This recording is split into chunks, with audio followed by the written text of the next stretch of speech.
विश्व में। तो दोस्तों, ये बात हम सभी लोग जानते हैं कि Israel over the years Bharat की बहुत ज्यादा मदद करता आया है। एग्जाम्पल के तौर पर जब कारगिल का युद्ध हुआ था, उस समय भारतीय वायुसेना बहुत ज्यादा भारी पड़ी थी पाकिस्तान पर, और इसमें जो सबसे बड़ा रोल था ये था इजराइल का। इसके अलावा भी कारगिल के दौरान इजराइल ने भारत को बहुत ही सारे वेपन्स इमरजेंसी के तौर पर प्रोवाइड कराए थे। और इतना ही नहीं, इससे पहले भी 1971 के युद्ध में जब भारत और इजराइल के फॉर्मल संबंध भी स्थापित नहीं हुए थे, तब भी इजराइल ने भारत की बहुत ज्यादा मदद करी थी। और आज भी इजराइल भारत की बहुत ज्यादा बढ़ चढ़कर खुलेआम मदद करता आया है, चाहे पाकिस्तान की सीमा पर तनाव हो या फिर चीन सीमा पर कोई कॉन्फ्लिक्ट ही क्यों ना हो। इजराइल ने हर बार भारत की बहुत ही ज्यादा मदद करी है, इस बात से इनकार किया ही नहीं जा सकता। लेकिन इसी बीच आज की तारीख में जहां इजराइल हजारों रॉकेट हमले झेल चुका है और लगातार उसके ऊपर अटैक हो रहे हैं, इसके अलावा इजराइल के चौतरफा देश है, आज सब बंदूक ताने बैठे हैं इजराइल के खिलाफ, और इजराइल के अंदर इतने सारे दंगे भी हो रहे हैं और पिछले 5 दिनों से ये घमासान संघर्ष जारी है।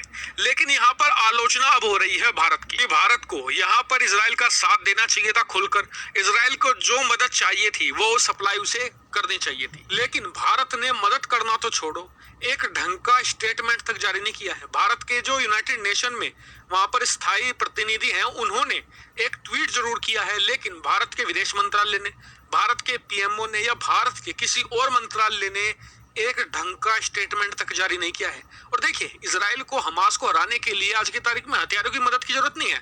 इजराइल के पास बहुत सारे हथियार हैं, बहुत एडवांस हथियार है। ऐसे में इजराइल भारत से हथियार नहीं चाहता, ना ही वो भारत से पैसा चाहता है। इजराइल के पास पैसा भी खूब है।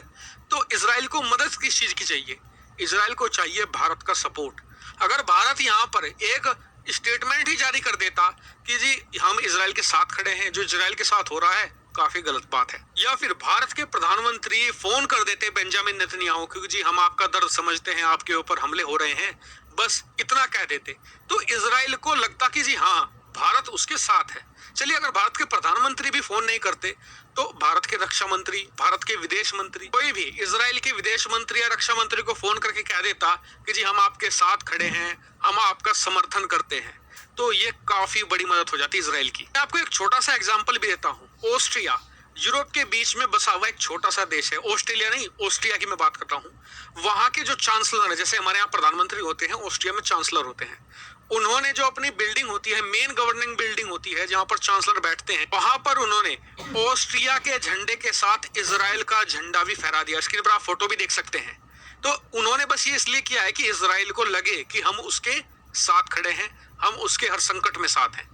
ये होती है सॉलिडारिटी। हालांकि कई लोग कहेंगे जी भारत की मजबूरियां हैं, मिडिल ईस्ट के देश नाराज हो जाएंगे। तो आपको उदाहरण देता हूं कि जो फॉरेन पॉलिसी है ना, ये डर डर के नहीं करी जाती, ये लट के दम पर करी जाती है। उदाहरण मैं देता हूं अमेरिका का।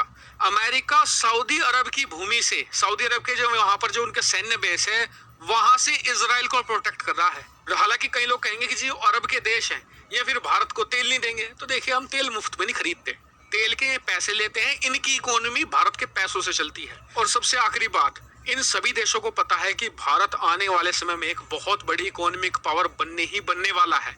आज की तारीख में भी हमारी इकोनॉमी लगभग $3 ट्रिलियन की है। ऐसे में ये कोई भी भारत से बैर लेना नहीं चाहेंगे। और क्या आपको वाकई में लगता है कि एक स्टेटमेंट जारी करने से ये अरब देश भारत से नाराज हो जाएंगे? बिल्कुल नहीं, क्योंकि जो फॉरेन पॉलिसी है, डिप्लोमेसी है, ये इंटरेस्ट पर चलती है। अगर हमारे हित सऊदी अरब में है तो सऊदी अरब के कुछ हित भी भारत में है। इसी तरीके से सब कुछ चलता है। बाकी आपका इस पर क्या मानना है, कमेंट करके जरूर बताएगा। साथ ही वीडियो को शेयर कीजिएगा और चैनल को सब्सक्राइब करना बिल्कुल मत भूलिएगा।